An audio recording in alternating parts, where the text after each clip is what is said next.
Shalom, peuple de Dieu, shalom. Je suis le prophète Gédéon David Yengola. Je suis votre frère, votre prophète. Je viens de l'église La Compassion qui est dirigée par le révérend pasteur Marcelo Tunassi.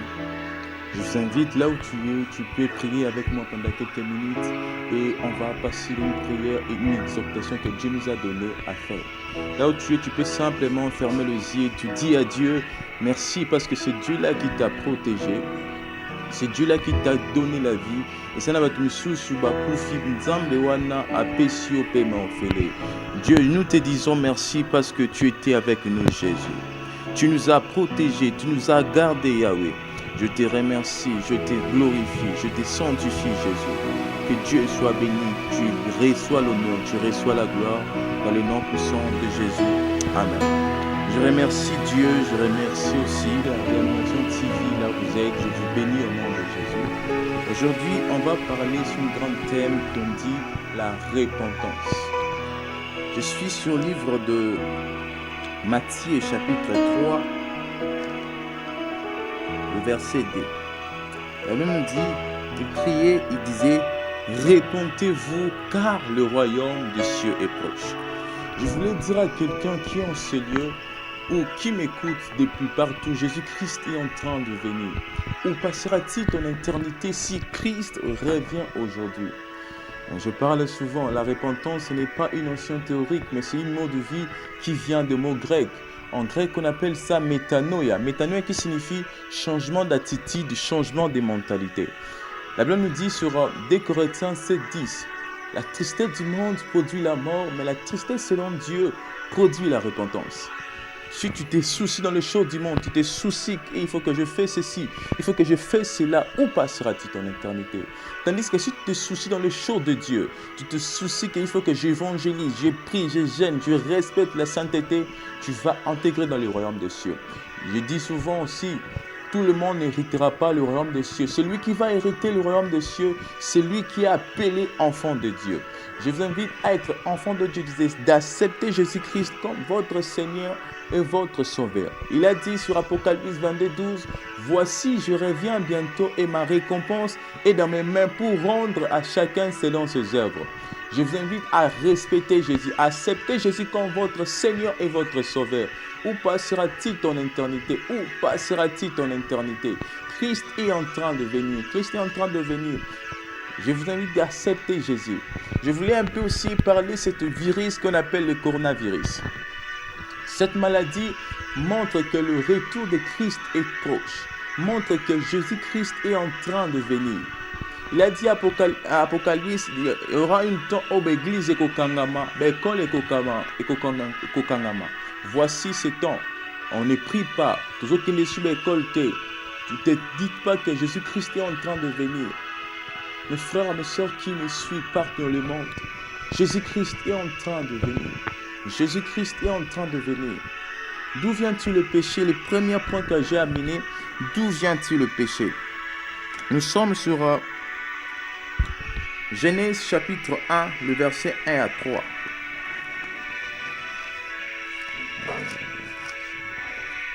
J'ai dit au nom de Jésus, elle nous dit, au commencement, Dieu créa les cieux et la terre.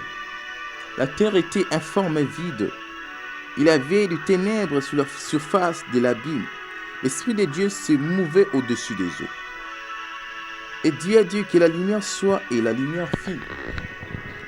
On nous montre qu'au commencement, il n'y avait pas le péché. D'où vient-il le péché?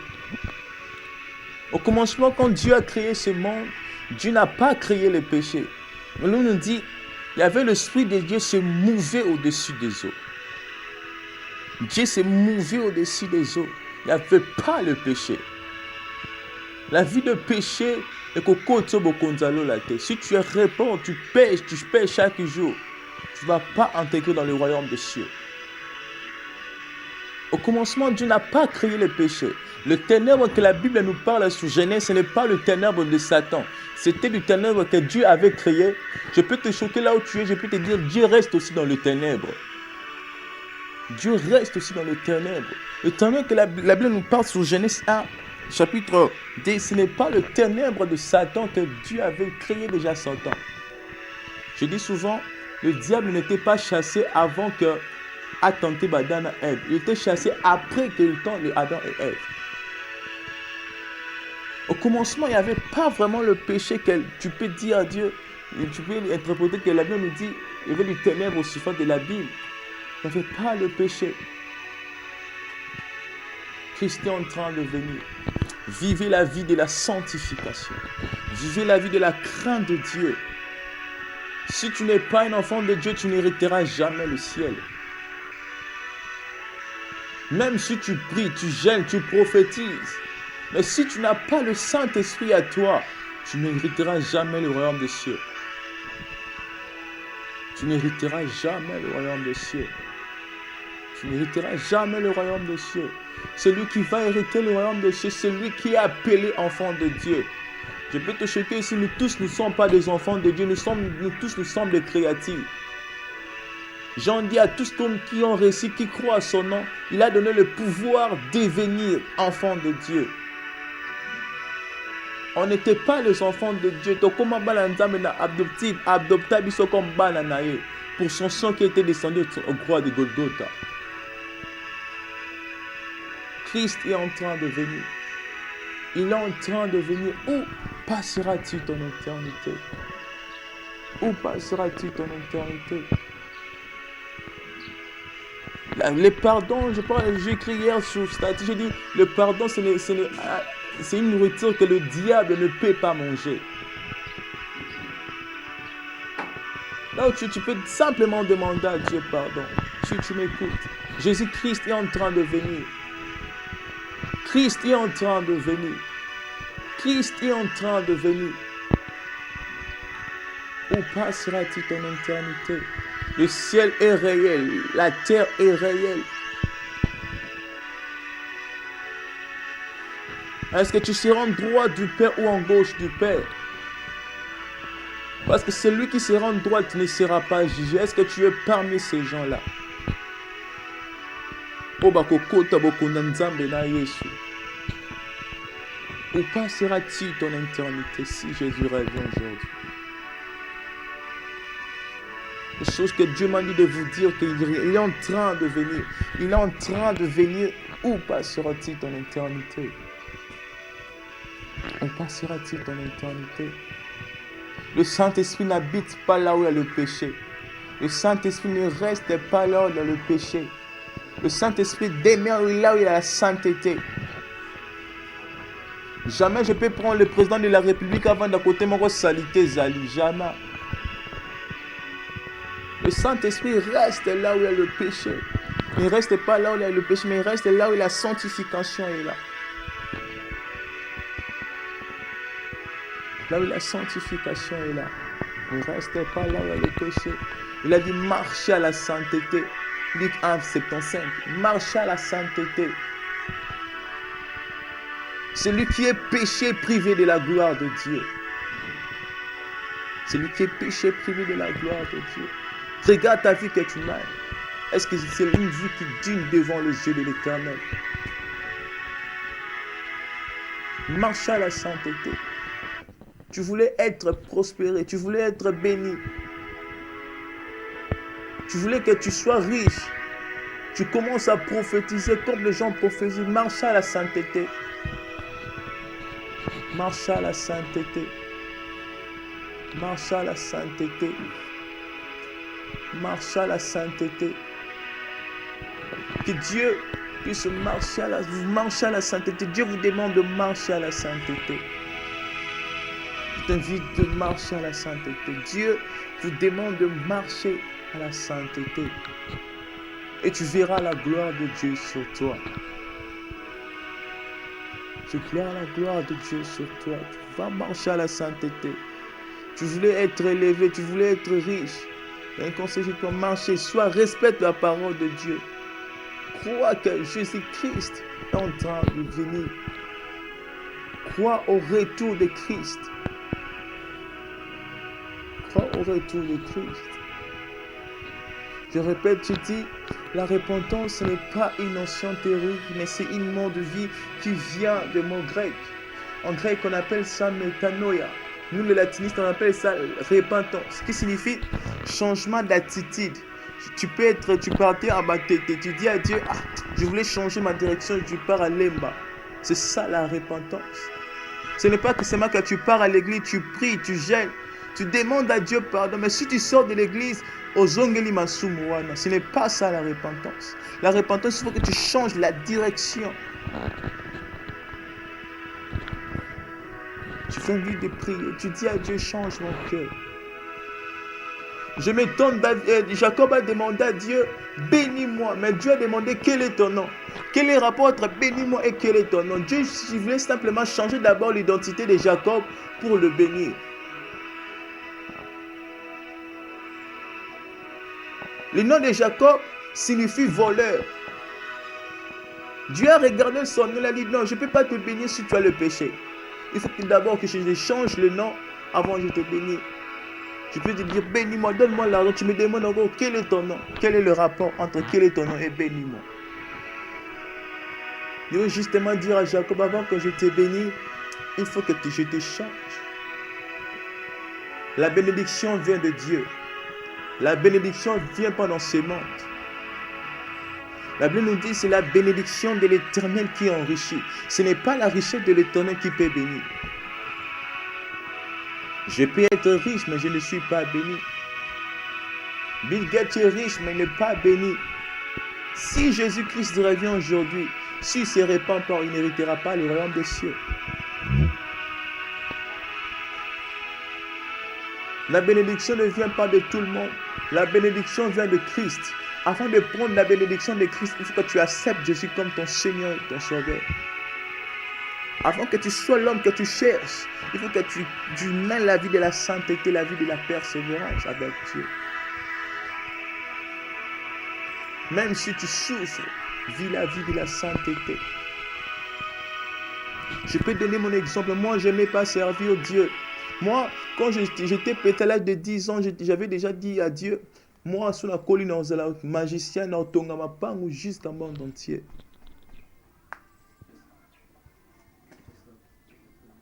Je dis à Dieu, n'attends pas la magicien, la grand informaticien, parmi mes entourages, il y avait des gens au Bazak, magiciens. Je fréquentais toujours des magiciens tous les jours de ma vie. Je pensais là où je restais limité chez mon oncle, le colonel Leko. Je disais, ah, il faut la Simbakis. Un jour, c'était en 2013, il a tombé malade, il a maquillé, il a l'air 3 heures. Ma mère, c'était un protocole à l'église. Elle m'a pris à 3 heures, elle a dit à Dieu, on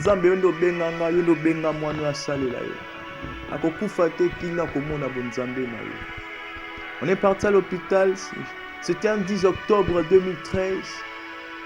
J'ai vu lui-même, Dieu m'a apparu avec toute sa gloire. Il ne m'a pas appelé au nom de Gédéon, il m'a appelé au nom de David. Je lui ai répondu clairement, mon nom ce n'est pas David, mon nom c'est Gédéon. Il m'a dit, je te connais très bien. Je suis venu pour te dire qu'il faut que tu me sers aujourd'hui. Je lui ai répondu clairement. Ce jour-là, je me rappelle un peu, je l'ai appelé vieux. Moi, vraiment, pour te servir, c'est difficile. Tellement j'avais vu mon pasteur, à divorcer là, moi, si il le pasteur, c'est l'escroc.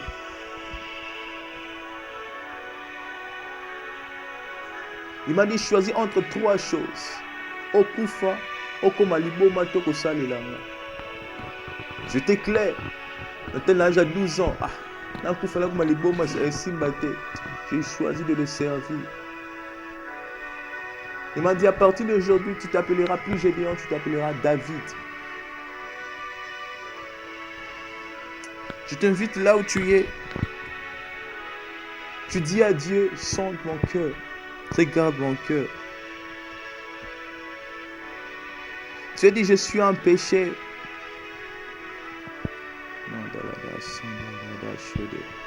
Tu dis à Dieu, pardonne-moi. J'ai commis tel péché. Je dis, la repentance, pour que Dieu te pardonne, il faut que tu fasses 3 choses. Tu regrettes pourquoi tu as péché. Tu confesses tes péchés. Et tu promets à Dieu que je ne vais plus faire ces péchés. Là où tu es, tu peux justement prier. Tu dis à Dieu, pardonne mes péchés. Je voulais rentrer à la sainteté. Si tu n'as pas reçu Jésus-Christ dans votre vie, fais cette prière avec moi ensemble. Tu dis, Seigneur Jésus, me voici devant tes pieds. Je confesse de ma bouche que tu es le Seigneur. Et tu es mort et tu es ressuscité. Prends le volant de ma vie. Contrôle ma vie. Dans le nom puissant de Jésus. Amen. Je vous bénis au nom de Jésus. Je vous bénis là où vous êtes. Je bénis aussi les serviteurs de Dieu. Je bénis beaucoup les serviteurs. Je salue aussi mon papa, là où il est, mon père spirituel, le papa Marcelo Jérémie Tonassi. Je vous salue là où vous êtes. Je salue aussi l'homme de Dieu, mon mentor, le papa révérend Alain de Dieu, Ézéchiel Kalombo. Je vous invite, je vous prie au nom de Jésus. Je bénis aussi ces chaînes. Je déclare au nom de Jésus que ces chaînes ne manquera rien. En tant qu'un prophète de l'Éternel, cette année, avant que ça termine, que Dieu vous bénisse. Que Dieu vous bénisse abondamment. Amen.